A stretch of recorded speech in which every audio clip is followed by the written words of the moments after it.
After paying off my dad's debts and letting him move in with me, I got laid off. I thought he'd support me like I did for him. Instead, he changed the locks and filed a restraining order. "This is my house now," he told the police. "She's mentally unstable." I slept in my car outside for 2 nights before I found the bank statements that proved everything. What I did next? My name's Casey, and I live, or used to live, in Fort Worth, Texas. I'm 37 years old. I worked hard all my life to get to a point where I could finally breathe. No kids, no partner. Just me, a decent job, and a house I bought on my own after years of saving. I thought I was doing everything right. Then my dad showed up again. He hadn't been in my life much growing up. He drank, gambled, cheated on my mom, and then disappeared. I remember nights when we didn't have enough to eat, and she'd pretend she wasn't hungry so I'd have more. I hated him for what he did to her. But after she passed in 2017, something in me softened. I guess I wanted to believe people could change. It started with a phone call. Unknown number. I ignored it the first time. The second time, I picked up. I recognized his voice right away, deep, raspy, a little slower than I remembered. He sounded tired. Said he was living out of his car. Said he had heart issues. He was crying. I don't know why I let him come over. I told myself it was just for a night or two. That turned into 6 months. He moved into my guest room. I paid for everything: food, gas, his meds, doctor visits. He didn't have insurance, so most of it came out of my savings. I dipped into my emergency fund. Then I started using my credit card more. He didn't try to get a job. Said he was too old. Said no one would hire a 68-year-old man with heart problems and no recent work history. I didn't argue. He spent most of the day in my recliner watching TV, drinking soda, and leaving empty cans around the house. I cleaned up after him. He had $46,000 in debt from old credit cards and hospital bills. He begged me to help or the collectors would sue him. I paid it off. I told myself it was the right thing to do, that it was family. Then I lost my job. It was sudden.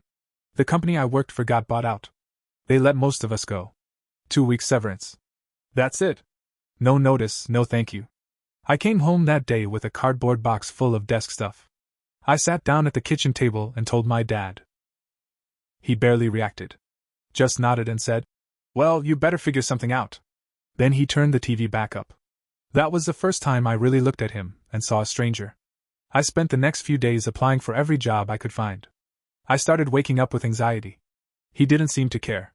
One night I made mac and cheese for dinner, and he said, "Is that it?" I snapped. I said, "I'm trying, Dad. I paid off your debts.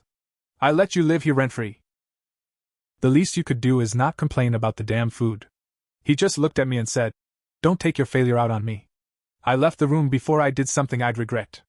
A few days later, I went to an interview downtown. It wasn't even for a good job, just a basic admin role, but I was desperate. I was gone for about 5 hours. When I came back, my key didn't work. At first, I thought it was a mistake. I tried again. Nothing. I knocked. No answer. Called his phone. Straight to voicemail. Then I noticed my security camera by the front door was gone. I sat on the porch for almost 2 hours. Finally, 2 police cars pulled up. One of the officers told me to stand up and step away from the door. I was confused. I said, "This is my house." The officer looked at me and said, "Sir, we were told you're not allowed on this property." Then I heard his voice. My dad. He was in the driveway talking to the other officer. Calm. Like nothing was wrong. "She's not well," he said. "She's been aggressive, threatening. I had to change the locks. I'm scared for my safety." I couldn't believe it. He had filed a restraining order. Said I was mentally unstable. Said I tried to hurt him. I started crying. I tried to explain everything, but they wouldn't listen. They said the order was active and I had to leave or be arrested for trespassing. So I left. I slept in my car that night. Parked 2 blocks away. It was cold, and I had nothing but a hoodie and my coat. I didn't even have my toothbrush. I stared at my own house from the distance, watching lights turn on and off, wondering how this had become my life. The second night, I parked behind a gas station and cried until I passed out. I hadn't eaten. I hadn't showered. I felt like a ghost in my own town. On the third day, I called Rachel, an old coworker. She offered her couch. I drove over without saying a word. Once I got some food in me and slept for a few hours, I pulled out my laptop and started going through my bank account. I still had online access. I started printing everything, every payment I made for his debts, every transfer, every check. I kept a folder of receipts in my car trunk. Luckily, I grabbed it before leaving that last day. Years of careful filing finally paid off. Then I checked the property records online. The house? Still in my name. But he had filed something called a quitclaim deed. It was forged. The signature looked like it had been traced. I never signed anything over to him. I couldn't believe it. He had actually tried to steal my house on paper. I found a lawyer through a legal aid clinic. Her name was Ashley. She was maybe late 20s, but sharp as hell. She looked over everything and said, "He's screwed." We filed a motion to reverse the restraining order. Then we began the process to file criminal charges: forgery, fraud, and theft. We also opened a civil case to take him to court over the money he'd taken and the damages. Ashley warned me it would take months. But I didn't care. I had nothing else. This was going to be my purpose. While the legal stuff was moving, Rachel helped me plant hidden cameras. We had access to the house for about 10 minutes one afternoon when we coordinated with the police to deliver paperwork. In that window, I set up a small cam in a vent and one behind an old photo frame he never touched. We caught everything. He started inviting guys over for poker nights. There were buy-ins. He was running games for cash. We had footage. He also started opening mail addressed to me. One day, a refund check came in the mail from a dental claim I'd overpaid on. $614. He forged my name and cashed it. We caught that on camera too. That's when I knew we had him. It had been about 4 months since I got kicked out of my own house. In that time, I got a part-time job at a shipping warehouse, early morning shifts unloading trucks. It didn't pay much, but it covered food and gas. Rachel refused to take rent money. I told her I'd pay her back once I got my house and my life back. Meanwhile, the lawyer, Ashley, kept pushing forward. She filed everything she could. Fraud. Forgery. Theft. Unlawful eviction. Property damage. But my dad didn't seem scared. He acted like he was untouchable. He threw a party at my house. I know because the neighbor across the street, Donna, recorded it on her phone. Cars lined the block. People were drinking out front. My dad was laughing, drunk, bragging about how he beat the system. That same week, he posted on Facebook a picture of him sitting in my recliner captioned, "Finally home. My castle." I hadn't used social media in months. I didn't want anyone knowing what had happened. But a mutual cousin messaged me. "Hey, isn't that your place?" That post became evidence. Then the police found something else. And this part, I didn't expect. Turns out, my dad had applied for a credit card in my name about a year before he moved in. I never noticed because he used my middle name as the first name on the application. Marie Casey T. Instead of Casey Marie T. He had it sent to a P.O. box in Garland. He racked up about $12,000 in charges and never made a payment. When I asked how they found it, Ashley said, "He used it to order a flat screen for the house. It got delivered after he filed the restraining order." So not only did he lie about the house, forge a deed, and lock me out, he'd been stealing from me long before that. I was sick. I couldn't eat. Couldn't sleep. Every day I went to work, came home, showered, and helped build the case to take down the man who raised me. But that's not even the worst part. One night around 11 p.m., Rachel shook me awake. "Casey," she whispered. "Someone's outside." I shot up. My heart dropped. We both looked out the window. It was my dad. Standing across the street. Smoking. He didn't say anything. Just stared at the house, then walked away. The next morning, Rachel's car had a long scratch across the driver's side door. We didn't have proof it was him. But we both knew. I reported it to the cops, filed a harassment report, and gave them the footage of him standing across the street. That's when Ashley pushed for an emergency hearing. We got a court order banning him from coming within 500 feet of me or Rachel. He didn't show up to the hearing. Then came the big twist. Ashley called me 2 weeks later. Said she had some strange news. Apparently, my dad had been living under a fake name on and off for years. His real name was Arthur Thomas Tillman. But he had an alias, David Fletcher.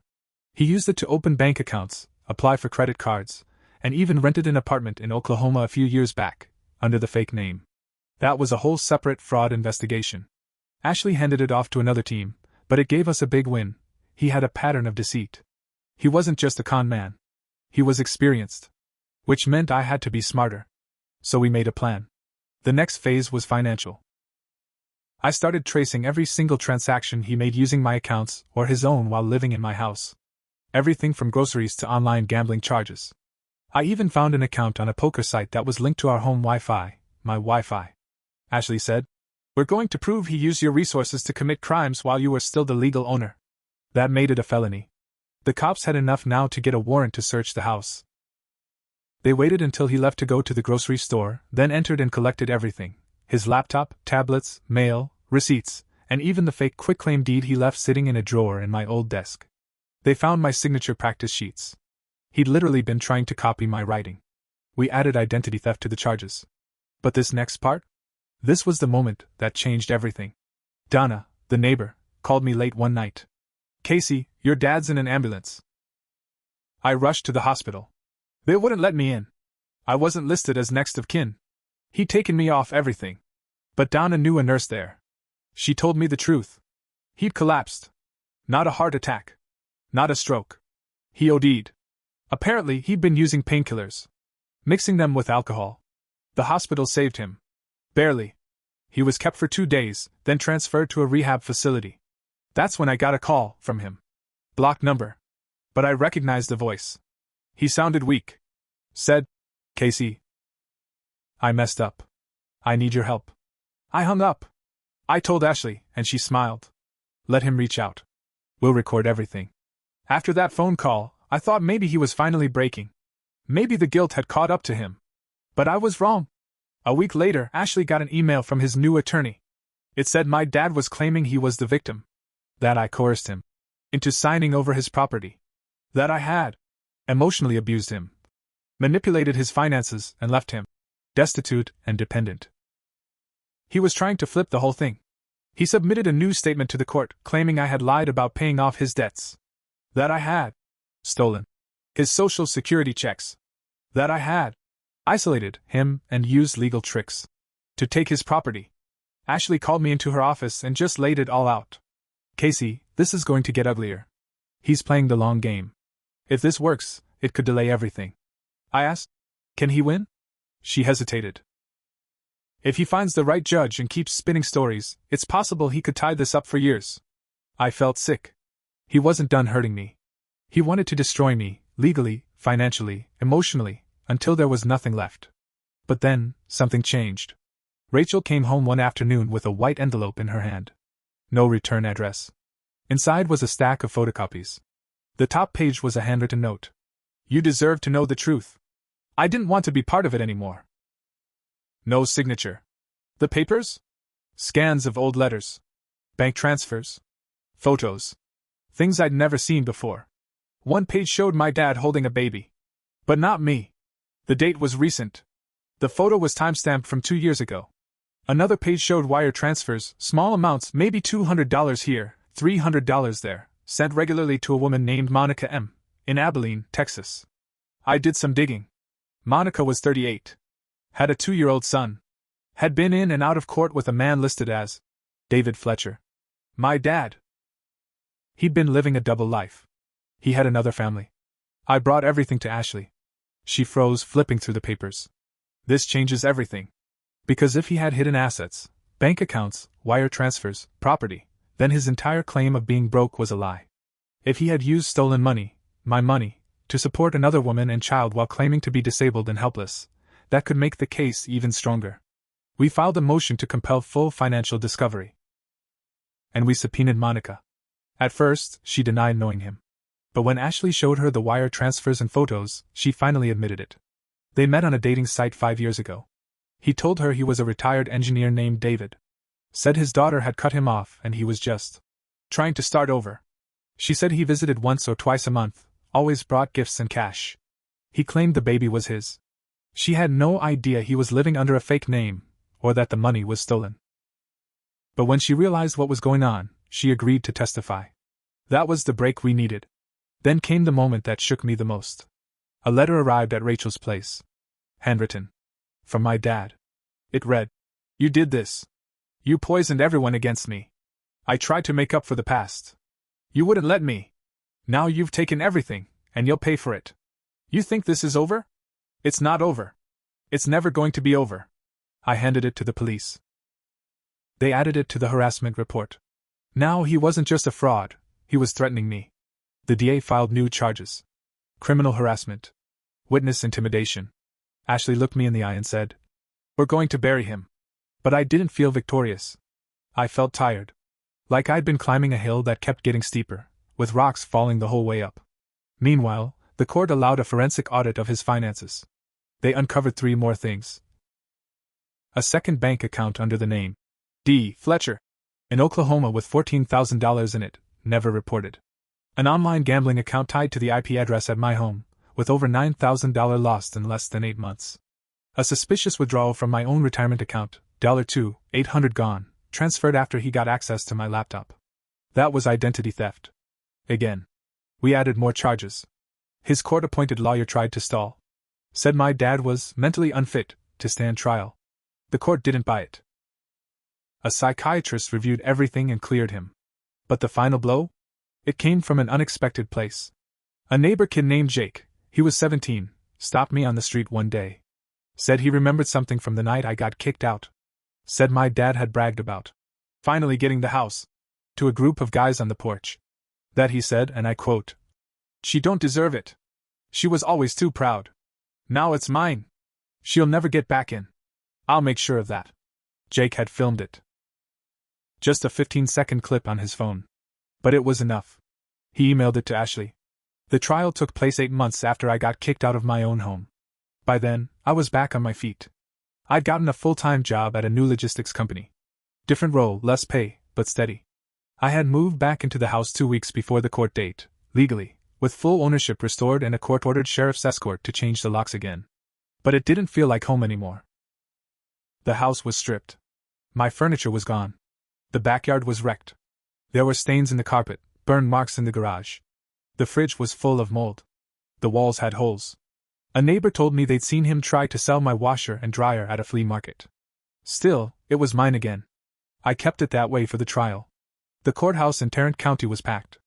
I sat at the plaintiff's table with Ashley. My dad sat across from us. He looked thinner, older, almost frail. He wore a borrowed suit. But his eyes? Same as always.